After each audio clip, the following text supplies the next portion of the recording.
Every week, NFL teams battle for a victory. The members of the Round Table battle to rank the top 10 teams in the NFL. Guests bring their arguments and defend their top 10. Hosted by Thomas Brown, this is the Rankings Round Table.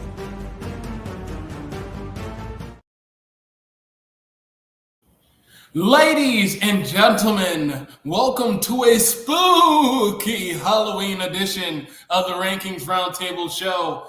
I am your host, Thomas Brown Jr. Some may like me, some may not, but that's not the point of the show. We're here to have some fun. We have some top 10 lists to cover, and I didn't come alone. I have some friend of mine joining the show today.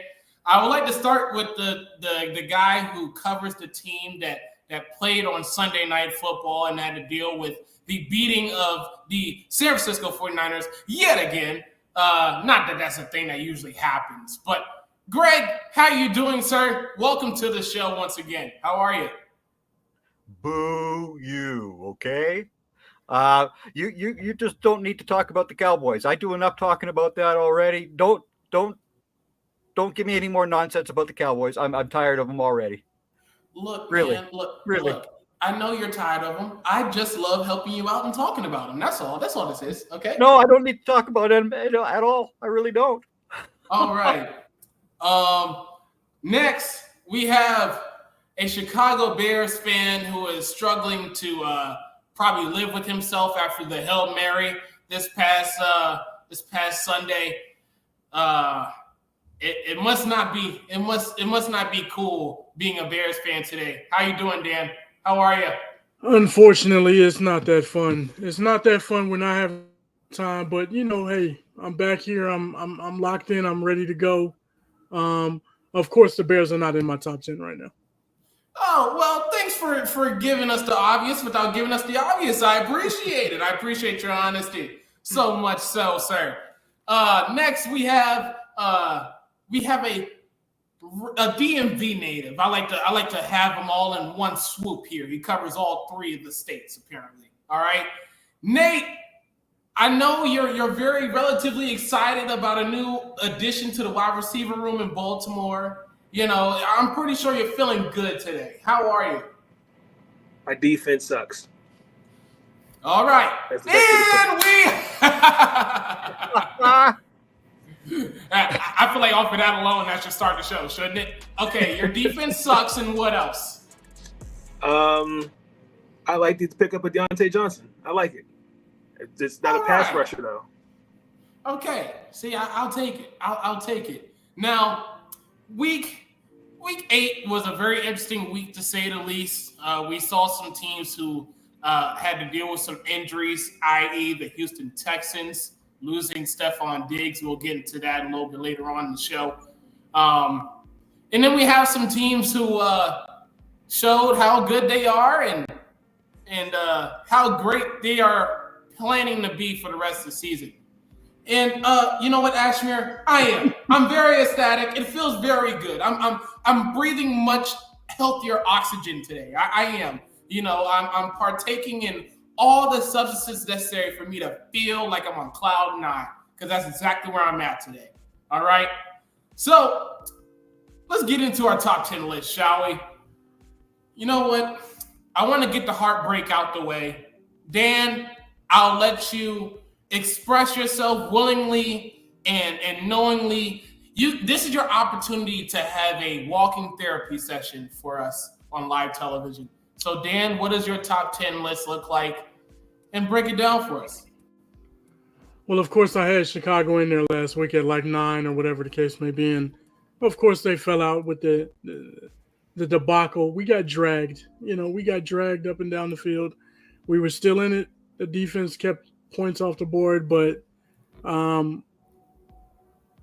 don't even know what to say about the Hail Mary. It is what it is. Miracle in Maryland, that's what they call it, right? So, whatever. Have at it. I'm going to start at the bottom of this list, though. I'm going to put the Falcons up there. And I see you doing the violin. That's all good. That's cute. That's real nice. But I didn't think you would see me. I'm going to put the Falcons up there at number 10. They jumped into the top 10. I did not have them on the top 10 list last week, I don't believe. I think they're making waves with what they're doing. Offensively, They are stout. They're tough. Kyle Pitts seems to be coming into his own and building some type of rapport with with um Kirk Cousins. So that's really looking nice. And they're playing above what they should be playing right now. So you got to put them up there. I just don't see certain teams staying up there as of right now. So I'm gonna move them into the number 10 spot. Washington, they moved up from 10. I had them here last week, I believe. I moved them up to 9. They beat, of course, Chicago, but I can't move them any further than that, right? And the reason being is because even though they played and they beat the Bears team, right? They didn't do it convincingly. They have a lot of issues on that squad. If you can't go in there and score and you can't put up points, and true enough, the Bears have a nice defense, of course, but the way they moved the ball, they should have been able to convert more than just Hail Mary was your only touchdown in that game. To me, that's kind of weak. So it is what it is. I put them in 9. The Eagles, I'm going to move them into the top 10. They weren't on this list for me last week, but I'm going to move them up there because once again, it seems like Jalen Hurts is coming into, he's found his rhythm, you might say.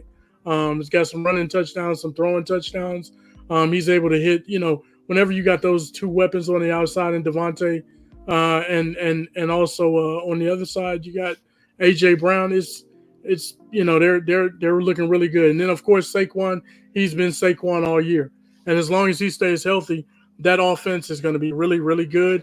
The defense, I'm not too worried about. I think they have a situation where they're kind of getting into a rhythm as well defensively. But it's too many big names over there. They're too good to be really, really bad for a long time. So I think they'll come into their own as well on the defensive side of the ball in Philadelphia. So I got them at 8. Pittsburgh, I'm going to put them at 7, excuse me. I think the Steelers did a really nice job on Monday Night Football as well. They were able to, Russell Wilson seems to be hitting his stride as well, you might say. He knocked some of the rust off last week.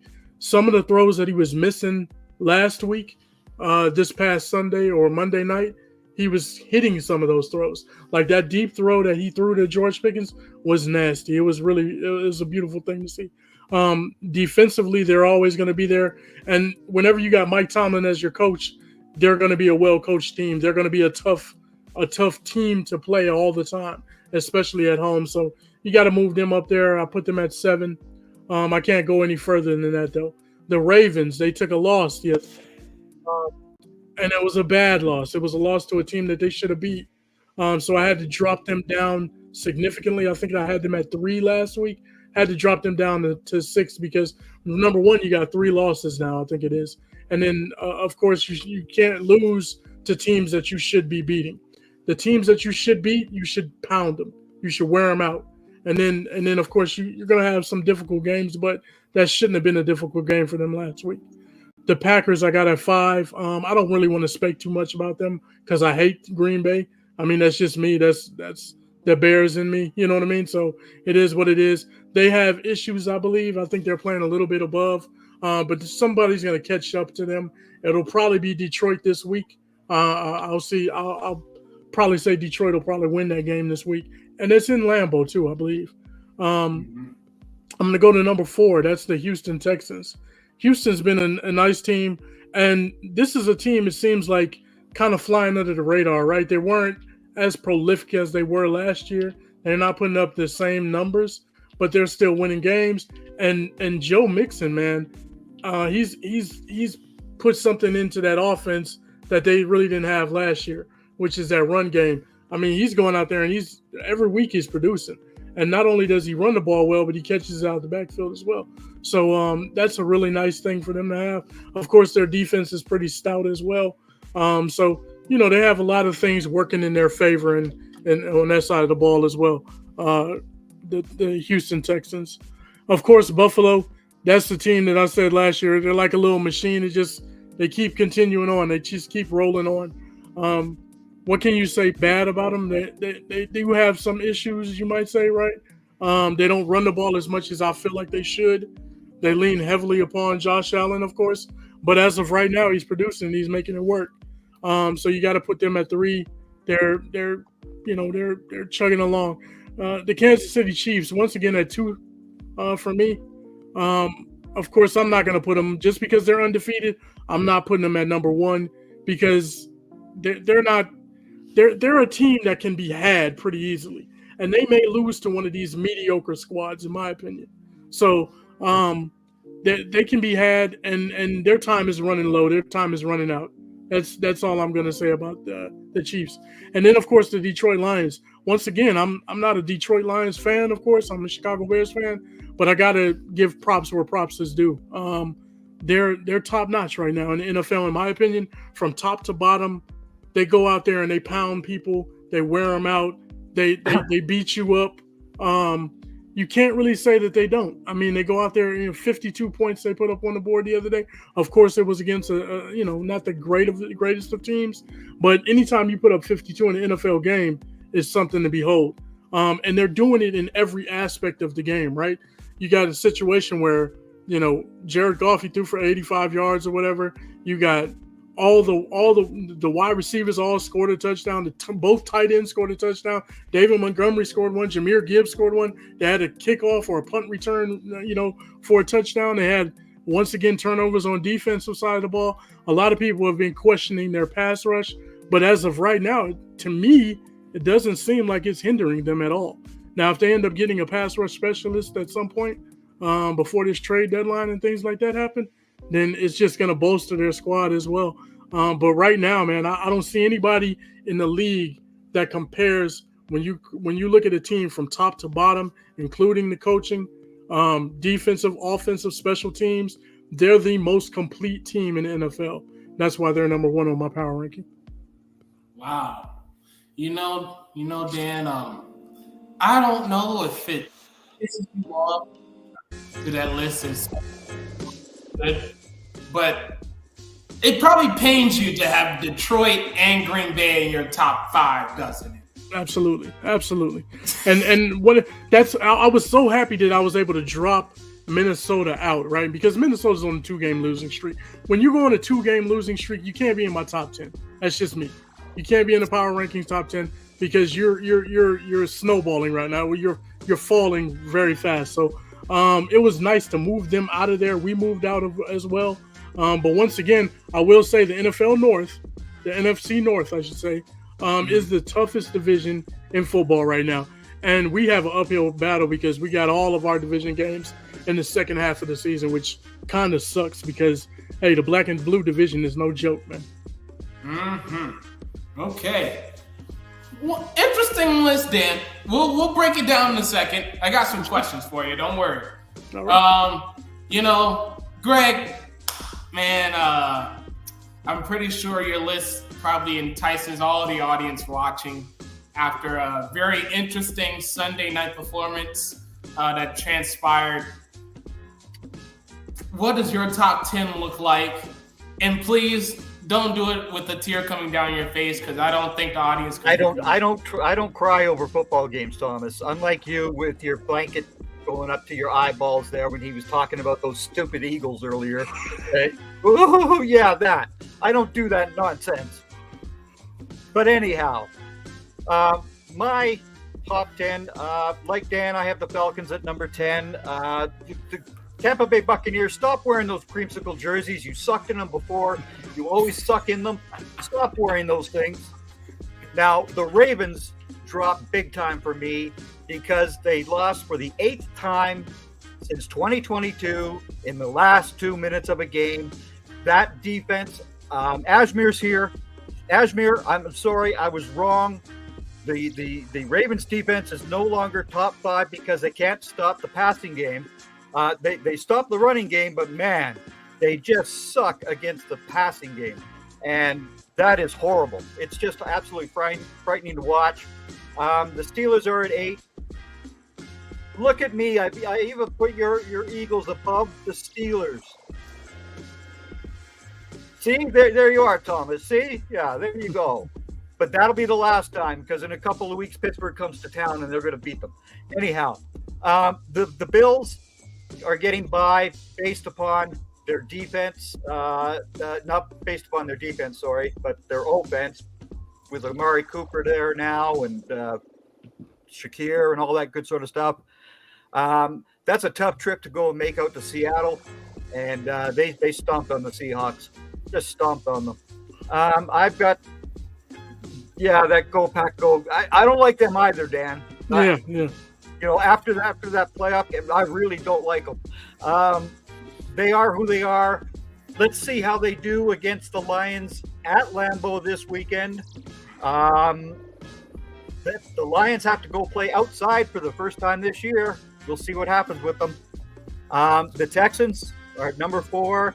As I've said in the preview shows that we did, I still have the Houston Texans as a team that can go and beat the Kansas City Chiefs. I don't care what anybody says. That defense is good enough to go and beat the Chiefs. There, Mr. Joe Cardozo in the background. I know you're looking at me. Look at me, the Cowboys fan with the Commanders in 3rd place. Holy Lord! I'm in heaven. I'm in heaven. Why? Because I can't stomach the Eagles. I hate the Eagles. And so if anybody's going to be able to beat the Eagles this year, I'm hoping that it's the Commanders. Tyreek Stevenson had the bonehead play down the sideline, but he was in position when the play went up. He just did not knock the ball down. He tipped it backwards. Where was the Browns' other secondary defender to be there? I don't know, because you practice that play every week in practice. It's a walkthrough play. It's not done at full speed. You have got to cover the guy in behind. Nobody did that. That really sucked for Chicago. The Lions are number 2 for me. They're 6-1 for the first time since 1956. Now that's older than me.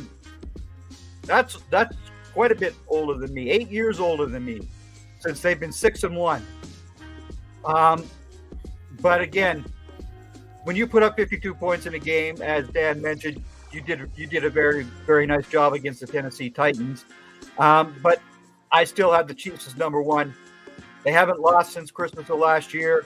Until you put them with an L, they remain number 1 for me.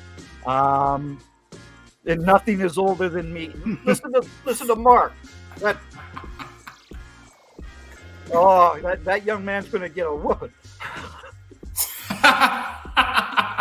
I'm telling you, nothing's older than me. Oh, Greg. Oh, But man. The Chiefs continue to get players that they just help them out. And Mahomes still has more interceptions than TDs, but, it doesn't matter. Their defense is so damn good that they stop everybody.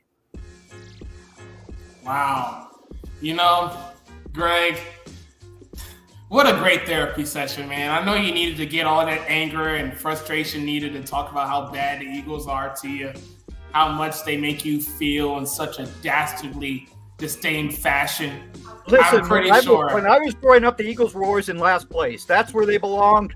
That's where they should be at all times, is last place. Okay? Oh, you know what? I'm going to just express the gratitude of you being a part of the show on a week where the Cowboys lost and the Philly dominated on offense. It's a beautiful thing. But we got to take a commercial break. We'll be right back with you. This is the Rankings Roundtable Show, and we'll be right back.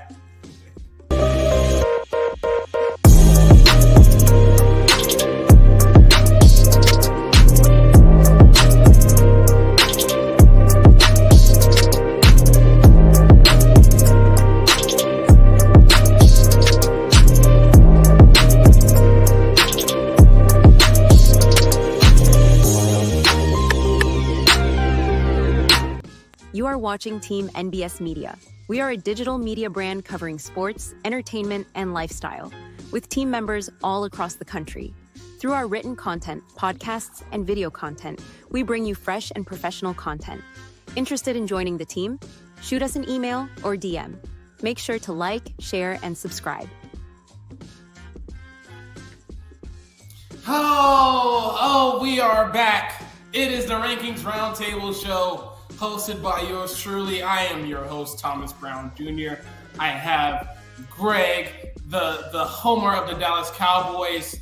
I have Dan, the homer of the Chicago Heartbroken Bears, and I have Nathan here, who has a top 10 list that's yet to be shared that I'm pretty sure is a very intriguing list. Nate, what does your top 10 list look like? And hopefully it's not a whole lot of Cleveland Browns induced. Well, my top 10, I was actually conflicted. The Eagles outdid the Falcons. I really was conflicted putting them at 10 and 11. They're like the Falcons are right there. I'm really still not sold on Philly. I think they're starting to put it all together. Pittsburgh, Houston. The loss of Stephon Diggs is not going to hurt them. I still think there'll be a good offense. I think Tank Dell has proven he's number one wide receiver. I think Nico Collins is supposed to be back in a couple weeks. You have Joe Mixon, you have Dalton Schultz, and then you John Meach III. That offense is still going to be formidable. You look at Green Bay. I think this team goes as far as Jordan Love can take it. Biggest thing is, can he stay healthy? Malik Willis behind center. He's played okay, but I'm not confident with the offense, with him at the helm. You look at Minnesota. I think the holding call. I think the face mask penalty. The league messed up on that one. I don't think they're back to reality. I just think that they got to figure out the formula. I think they're still going to win I still think they're going to win the NFC North, in my opinion. But I don't see anything. I think where they are is fair. Pittsburgh, I put them there because they're picking it up. I'm still not sold on Russell Wilson. I like to see how he looks the next couple games before I, go like, yay, this is Russell Wilson before Denver. But I get it. I get why he was a starter. He looked good in his first game as a starter. That's what you're looking for, and I appreciate it.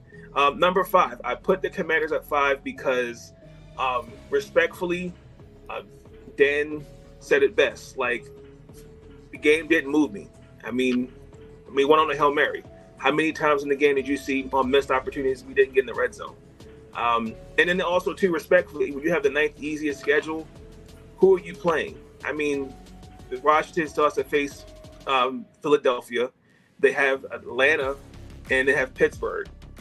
Outside of that, outside of Baltimore and Tampa, they haven't played anyone that's really gone that knocked me off my shoes. I kept Baltimore in the top 5 only because I don't think the Cleveland game was a trap game. The Ravens were just being the Ravens. Our defense is trash, garbage. I blame Zach Orr, but more importantly, I hold John Harbaugh's feet to the fire because Zach Orr was not ready for this position. He just was not. And when you have the 32nd worst passing defense, that's a problem. And I don't understand how you go from last year, number 1 ranked defense, to that. Personally, I think it's scheme. I think they'll get it together. I think Deontay Johnson's a good pickup. You got practically Tuesday Flowers out there that can create separation. I think, unfortunately, Nelson Aguilar is going to lose some touches in that. And then Keaton Mitchell's supposed to be back soon off the physically unable to perform list. Number 3, the Bills. I still think the Bills are going to be a formidable opponent. Anytime you got to face Josh Allen in that offense. And listen, then with Amari Cooper, I think they're starting to pick it up a little bit. I think for me, Keon Coleman's starting to emerge. I like him. Actually, I'm in my top 3 for Rookie of the Year. So the Bills are doing just fine. Kansas City. I'm gonna say something that's very controversial. The Kansas City Chiefs remind me of the New England Patriots when they won and lost the Super Bowl, when they went 16-0. That's what it feels like. And again, until someone can beat them, it's got to be proven. And then number 1, like the Detroit Lions, Jared Goff should be in the MVP conversation. They're playing well. I did have some questions about their pass rush, especially with the loss of Aiden Hutchinson. I still didn't go out there and look for somebody, but I didn't get comfortable with what they got. I know Jamison Williamson will not be there. I was actually kind of hoping he would have a breakout year. The Lions are doing just fine. I picked them in the Packers to face each other in the playoffs. So for the NFC conference championship. So yeah, it's my top 10. Wow. Okay, let me just get this out the way now. First of all, Nate, it would not be controversial to say that the Kansas City Chiefs would have a New England Patriot-like season. It's just not breaking news. I don't blame you though. Okay, so we have some interesting lists here. Dan, I'll start with you. Now you have the Ravens over the Steelers. I gotta ask, what was crossing your mind? Was it the tears, blinding your judgment from the Hail Mary? What was it? You're break it down for me. Why are the Ravens over the Steelers even after Sunday's performance? The Steelers are a decent team, right? But they, once again, if you watch that game, if you watched them on Monday night, they did win the game, and there were some good plays and things like that. But for long periods of time, they go where they just are kind of like out there, right? They're in the game, but they're kind of like finding their way. It's like they're stumbling along, and then all of a sudden they get a little bit of momentum going, right? And some plays happen and things like that. I don't trust certain things with Pittsburgh. I don't trust that the wide receivers are going to hold up for the long run and actually be consistently good in that offense. I'm not exactly sold on what they're doing offensively with the run game and with the pass game and how they interact with each other, things like that. I think Baltimore has just got better pieces on the offensive side of the ball. And, defensively, I think they're both around the same. They're both pretty good defensive teams. So I have to put Baltimore ahead. They took that loss. It was a bad loss for them the other day. But when you got a Lamar Jackson and you got Derrick Henry, when the weather gets cold, those guys are going to be doing their thing still, especially Derrick Henry, right? So a team that has that, I don't believe in Najee Harris. I think he's good. He's okay. But I just don't believe in him yet. You know what I mean? Okay, that's fair enough. And you know what? I saw a comment that asked about my list. It's the first time anyone has asked about the host list since we started this thing. I feel honored. Thank you.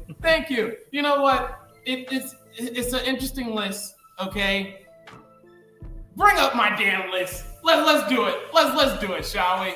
All right. Now my top 10 is, a lot of people like it. Some people hate it, but I got facts to back it up anyway, so it don't even matter. Number 1. I have the Detroit Lions here. The last 5 games, they've had 24 offensive touchdowns to 19 incompletions. If that doesn't have you at number 1, I don't know what does. All right? Number 2 is the Kansas City Chiefs.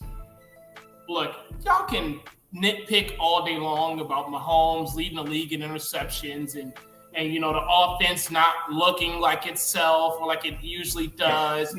You can tell me all day long.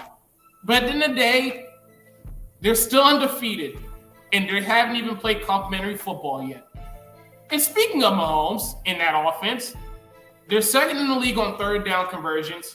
And Mahomes last week, 262 yards passing with 2 touchdowns.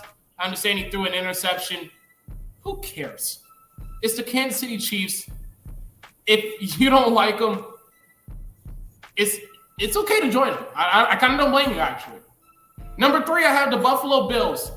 Now, the Bills are starting to go on a run here, which is something that I didn't foresee them having to do this year, given the fact that they lost Stephon Diggs in the offseason and having a little makeover at wide receiver. But yet, here they are. Keon Coleman's showing up, Amari Cooper getting the job done, and Josh Allen, 283 yards, 2 touchdowns. And this past Sunday was the first Sunday that he threw an interception this season. 14 touchdowns to just 1.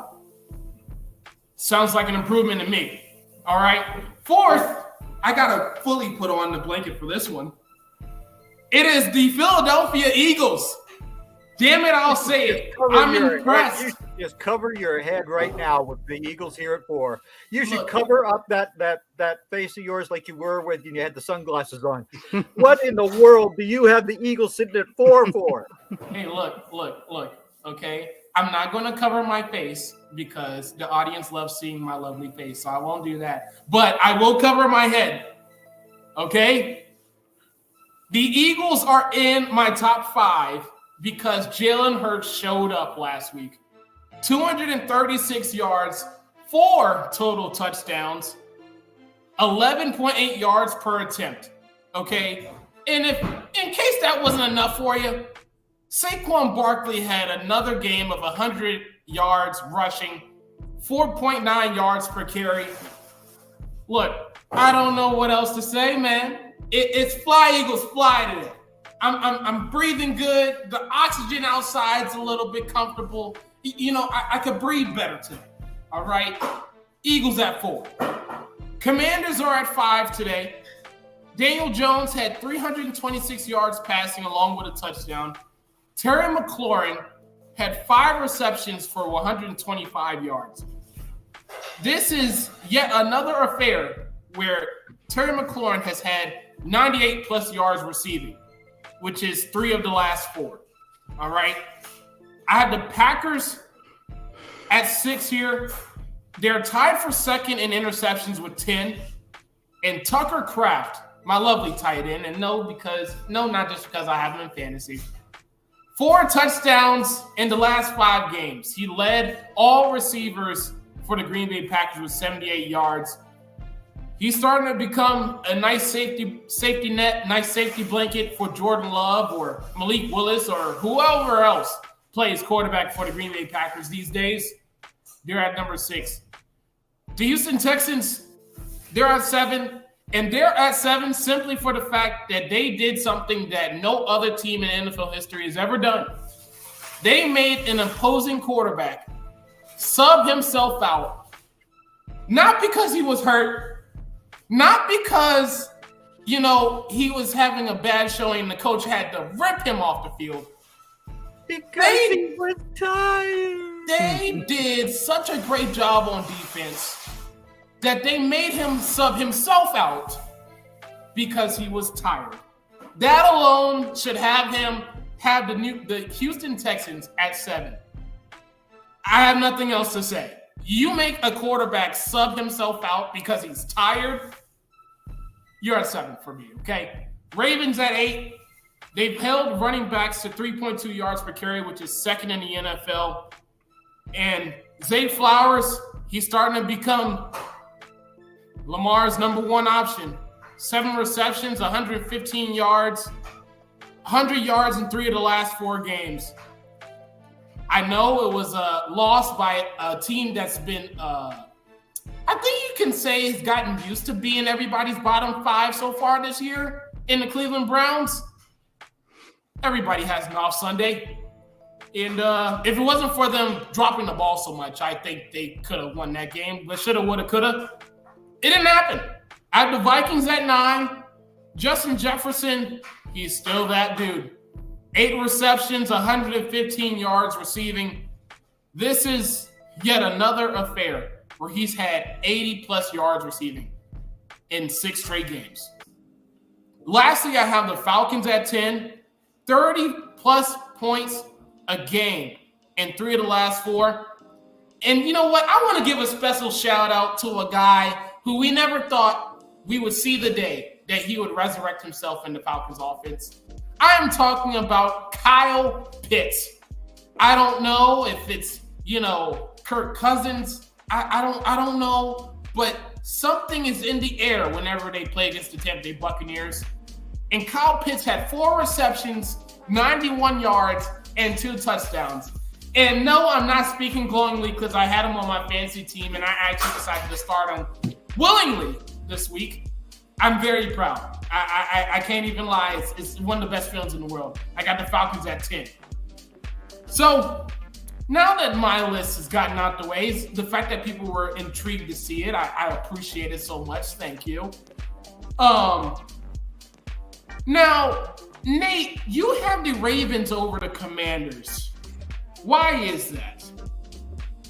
As I stated, the Commanders really haven't played anybody that's challenging. Again, you have the 9th easiest schedule. I just don't see it. Don't get me wrong. Washington is a good team, and they're doing all the right things. But again, I'm not moved by what I've been seeing. I'm sorry. I still see at times bad habits. And I think Baltimore, again, I don't think it was a trap game. I just think it was a self-inflicted loss game. So it happens. But if you told me like Washington blew out like maybe Chicago by like 3 touchdowns, I would make an argument. But no, I'm keeping Baltimore ahead of Washington. It's not a bias. It's just an eye test. Sure. Okay. Now, Greg, I feel like I've been picking on you all show, and I feel bad. Okay, no, I don't. I'm sorry. I tried it. I tried it. Yeah. I tried it. Greg, now you have the Bills not in your top 5. Yeah, because why is that? Because the Bills' defense isn't that good. The Bills' defense is not that good. And when somebody gets the lead on the Bills, and then Josh Allen is only going to be able to throw the football again, they're going to be in trouble. And that's why I don't have the Bills as high as everybody else is all crazy about the Bills right now. That's my preference, of course, is defense. It always has been, always will be. And the Bills' defense just doesn't impress me all that much. Okay, that's fair enough. Thank you, gentlemen. That was a great way to break down your top 10. It's not bad. Okay. Now we've seen some news as of late. We saw a trade. We saw a big injury loss to the Houston Texans by Stephon Diggs. Want to ask everybody, what were your thoughts when you saw the news that Stephon Diggs tore his ACL and will miss the remainder of the season? And how do you think this will affect the Texans and the Texans offense going forward? Nate, I'll start with you. When I found that, I saw the game and I was hoping it wasn't what I thought it was. Especially, I think coming into this your first season. I think trying to beat all the narratives about what happened in Buffalo. I think he I do think he brought something to that offense. Again, I don't think they're going to be impacted by it. You have Tank Dell, Nico Collins is coming back. You have Joe Mixon, Dalton Schultz, John Mechie III. I do think that they will. I think that in some way, I wish they would have kept Noah Brown, but I think they'll be fine. My really biggest concern is their offensive line that really struggle at times to protect CJ, but I think the Texans will be fine without him. Okay, all right. Nate, I'm sorry, Nate, my bad. Dan, what is your thoughts on the news and how do you think it's affecting the Texans going forward? I mean, it's a big piece, right? It's something that they wanted. They definitely wanted him to step up and be kind of like that other guy that takes them over the top. But you got some young wide receivers there, and Nico Collins and some of those guys, and Tank Dell, Nico Collins. These guys are going to be young guys that can produce out there. And at the end of the day, they were fine without him. You know what I mean? I don't think it's going to be detrimental to what they're trying to pull and what they're trying to do this year. Of course, it'll hurt. Anytime you miss a guy like Stephon Diggs, is going to hurt. But he wasn't entrenched there anyway. You know what I mean? These other guys are probably more. I don't want to say useful, but a little bit more important to the grand scheme of things that you got going on now. Like I said, the run game. You had Dameon Pierce last year, and that was fine. But Joe Mixon adds a dynamic that they never had before. And it keeps them honest, right? It keeps the defense honest. So I think they'll be fine. They'll just have to make a slight adjustment. You hate to see that for Stephon Diggs. Hopefully he can come back from it at some point and, bounce back next year or whatever it is. Okay. Greg, I know you saw the news. What was your reaction to it, and how you think the Texans will fare for the rest of this year? Everybody loses players to the ACL. It always happens. Joe Mixon is just simply going to be a bigger receiver than he had to be before. Tank Dell is still there. Whenever Nico Collins comes back, the Texans will be just fine because they've also last year drafted Xavier Hutchinson, who's a big boy, 6'3", 210. He had the one catch in the game for 19 yards against the Colts here. But, Xavier Hutchinson is no little fella. And if he gets used properly by the coaches there in Houston, they're not going to miss Stephon Diggs very much. Okay. All right. So, I know when I saw the first of all, I was watching the game, and as soon as I saw him go down and I saw that he went down with no contact, I was like, oh, ACL. Like, I didn't even need to think twice. I just already knew by the time that he wasn't even touched to the fact that he went down to the ground like that, ACL. I already knew it. I think going forward, you have to kind of wonder where the Houston Texans are going to find their stride offensively. They've kind of been struggling for the most part of the season so far as producing a lot of points on the board. They've been settling for a lot of field goals over the past few weeks throughout this season. And, they already were without Nico Collins. He's going to be coming back pretty soon, so that's encouraging. But you just lose that extra element that I feel like Houston needs in that wide receiver room. We'll see what happens when Nico gets back. Tank Dell has got to get the ball more. I feel like he didn't get a whole lot of targets last week. That has to change. That has to improve. But the hope is that it doesn't affect them too much because they kind of had a lot of talent and a lot of star potential when Stephon wasn't there last year. So you would think it wouldn't hold true, but you just never know. It'll be interesting to see how the offense fares without Stephon Diggs because he was just starting to get real comfortable in that offense and starting to get real productive. So we'll see how that fares out for them for the rest of the year. There was a trade that happened a couple days ago by the way of the Baltimore Ravens. Now, they decided to go after Deontay Johnson to save him from hell in Carolina. So I've seen a lot of mixed reactions about this trade. Dan, I'll start with you. When you saw that they were going after Deontay Johnson, what were your thoughts, and do you think that changes their offense going forward? He's a talented guy, but there's something missing with him, in my opinion. I think Deontay Johnson is a real good player, and he has skills, right? But is he going to be that? This is what the Ravens always do. They always get a guy. Either he's not the top guy that you want, like a top wide receiver. He's like a 2 or a 3 all the time, or they get somebody that's washed up and used to be somebody a la Dez Bryant, bring him in, and it just doesn't really pan out how people think it's going to pan out. I don't think he's going to turn into a guy that catches 80, 90, 100 balls or anything like that. But he'll add something, a little bit of a piece of, some type of talent to the outside that you got to pay attention to. But it doesn't move the needle for me like it was for a lot of people. Okay, that's fair enough. Now, Nate, I know you've expressed some early sentiments about this trade. I hope that this doesn't turn into a therapy session that ends up extending beyond repair. But what were your thoughts when you saw that Deontay Johnson was traded to the Ravens, and how do you think the offense will fare going forward? Well, first of all, to bring up Dez Bryant, Oh my goodness, that's painful.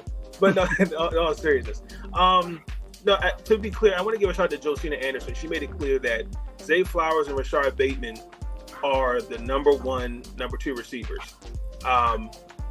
Deontay, I think, is there simply because they need somebody that I think can number one, not only create separation, but I think he's a bit of a better upgrade from Nelson Aguilar. That's no disrespect to Nelson, but I felt like they were missing that element of a receiver. Sure, I mean that they tried it with OBJ last year. We got finessed, if I'm being honest. I think it's really more there, I think, to keep a defense honest. When you have 3 receivers on the field, that's going to keep defenses guessing. Okay, it's going to be pass. We're giving the ball to Man Beast and Derrick Henry. So I just think it's another weapon to keep the defenses on their toes. And I'm just curious to see how we're going to use them. Because, I mean, to trade a 5th round pick, and essentially we could get that back next year. That's something. But I mean, the trade it gets to be. Okay. Now, Greg, I know you saw the news yourself. What were your thoughts? Do you think it's a good fit for Baltimore, and how do you think Deontay Johnson will work for the Ravens going forward? I kind of agree with what Nathan said about getting Johnson, but the Ravens need an edge rusher in a worse way. So I don't know why they were worried about their offense so much. You got Likely and Andrews at the tight end positions. Your other receivers are just fine. Zay Flowers has been rocking it for you week after week. So this move is just a small move in my opinion. I don't really see it helping the Ravens.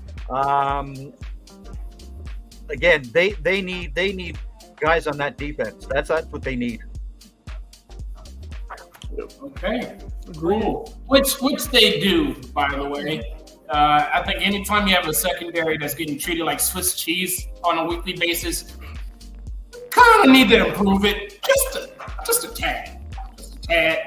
But now to my favorite part of the show that does me so good. This is our opportunity to not feel bad about the bad teams, but to talk about how bad they really are, how garbage they really are, how garbricio they really are.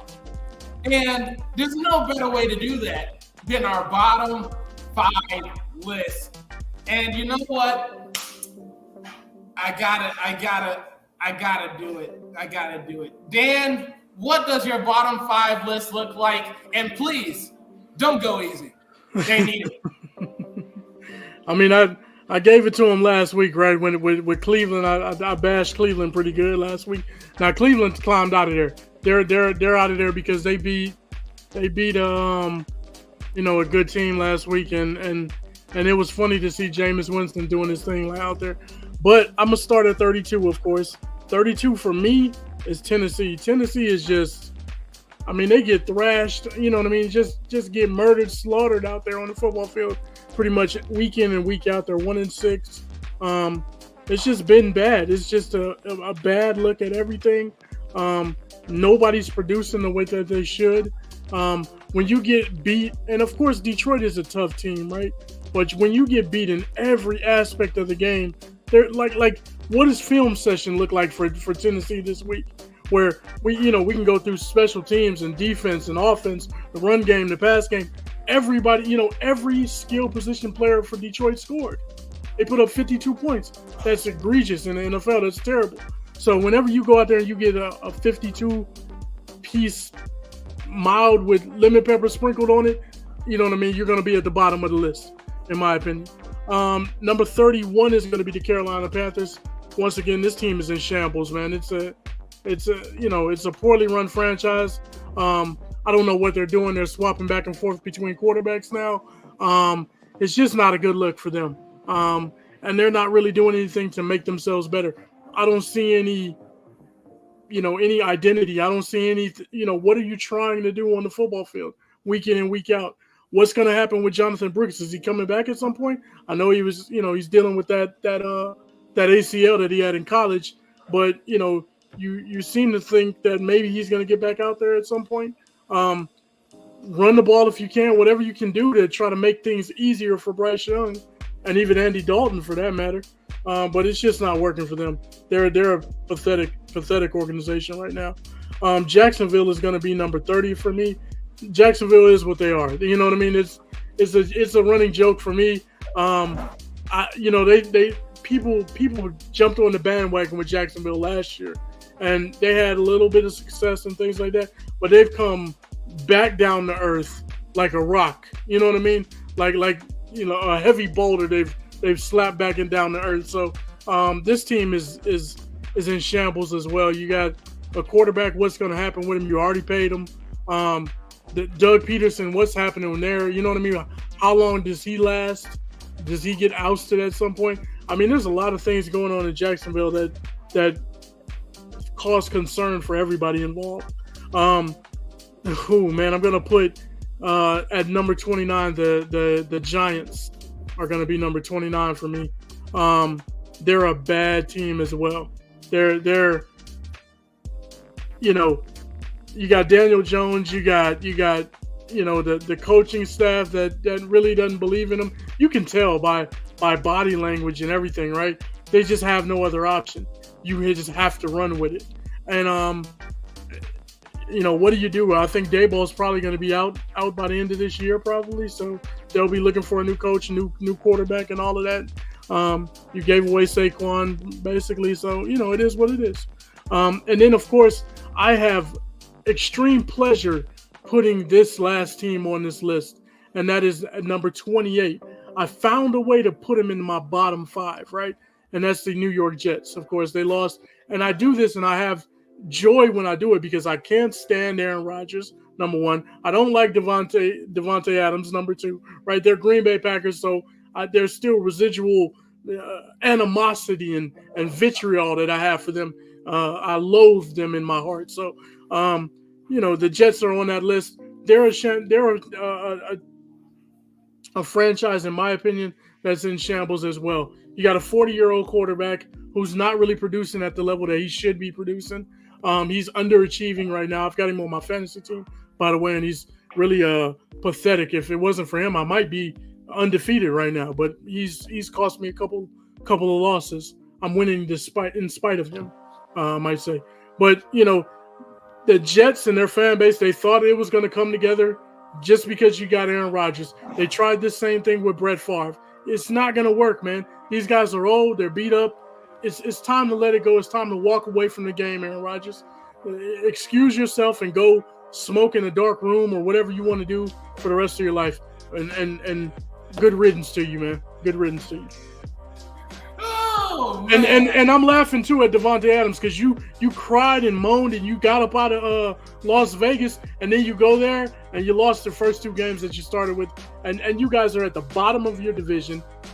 So what did you go to a better situation? You were on the Pat McAfee show, walking through the house with her. Oh, I live here now, and blah blah blah.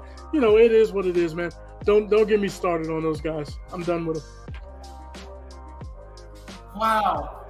For a second, I thought you were going to do like a Kendrick Lamar special. Like, I hate everything about you. I hate the quarterback. I hate the lineman. I hate the defensive lineman. I hate the head coach. I hate the defensive coach. I hate the kicker. I thought you was gonna. I thought the hate train was gonna keep going. I really did. I was flowing with you. And Matt, trust me, he wouldn't be starting on my team. The only reason is because I have no other option as of right now. The week that I had another quarterback, he was on bye, but he'll be off my team pretty soon. Hey, look, I'm gonna just say, Dan, if you were to ask me 2 teams that should be in your bottom 5 list, I'm sorry. Now, the Titans are there by default because you don't get to just leave the bottom 5 after you get 52 points dropped on your ass. I don't think that's how that works. But there's another team that I feel like should have crept in there. And I'm saying this personally because I'm bringing it back up. Anytime you have a quarterback who, I'm going to say this again because apparently the way I said it earlier was not enough. You have your starting quarterback sold himself out Yeah. because he was tired. Yeah. He said no mas, right? He said no mas while he was completing 3 passes on 10 attempts at one point in the game. He was he was 2 of 15. 2 of 15. That's even worse. Look, off of that alone, the coach should be there. Because I genuinely feel bad about every single person there. I feel bad for Shane Steichen. I feel bad for the offensive line. Oh, you know what, Mark? You brought up a great idea. Here we go. I should have thought about them. No, we do not need to discuss the Cowboys. We don't need no. Okay, I won't. You want to know why? Because the Tennessee Titans are. You want to know what the Tennessee Titans remind me of? Okay, stay with me, fellas.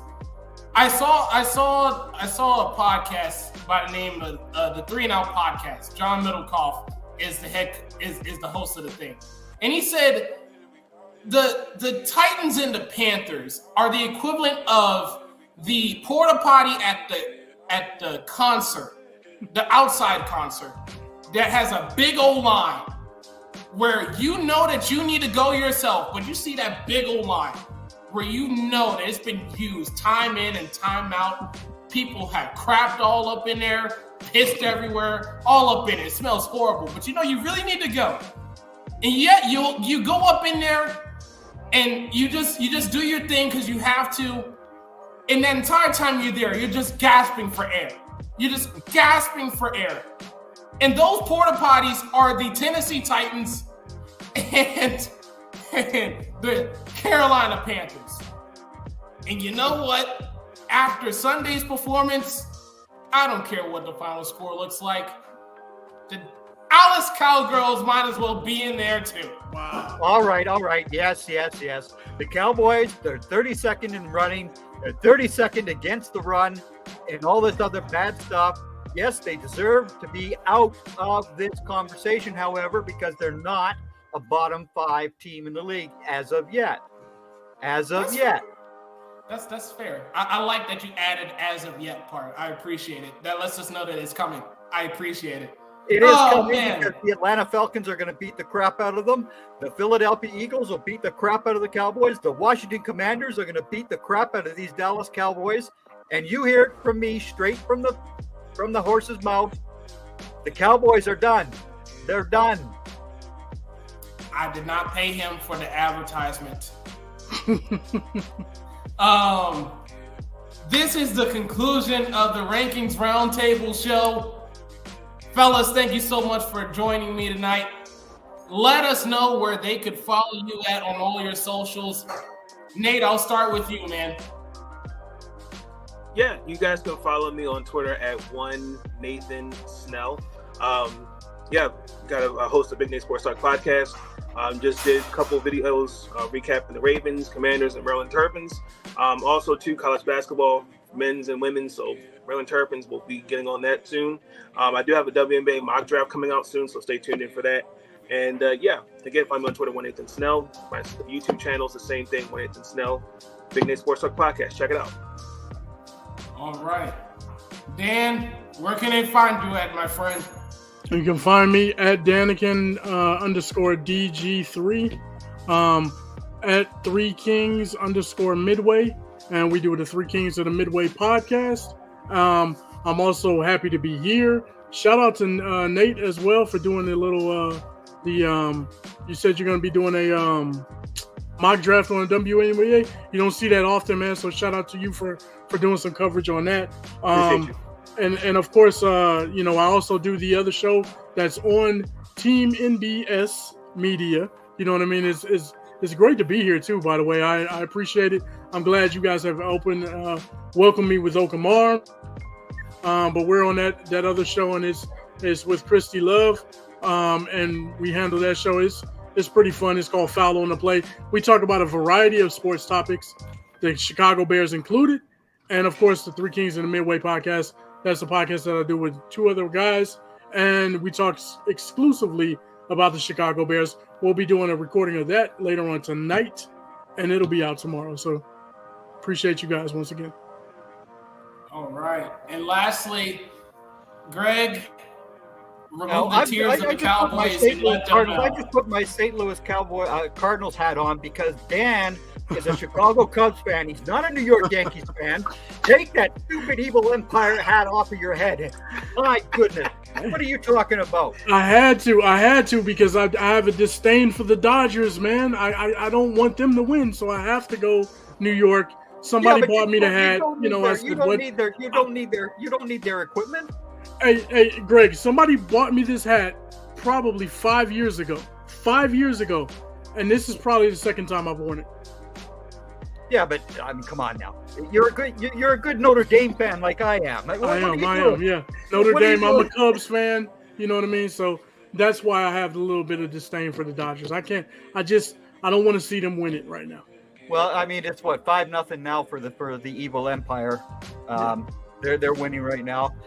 But you can find me here at X at Great Cowboys, teammbsmedia.com. I write about the Cowboys, yes. All that other fun sort of stuff that I'm also doing there.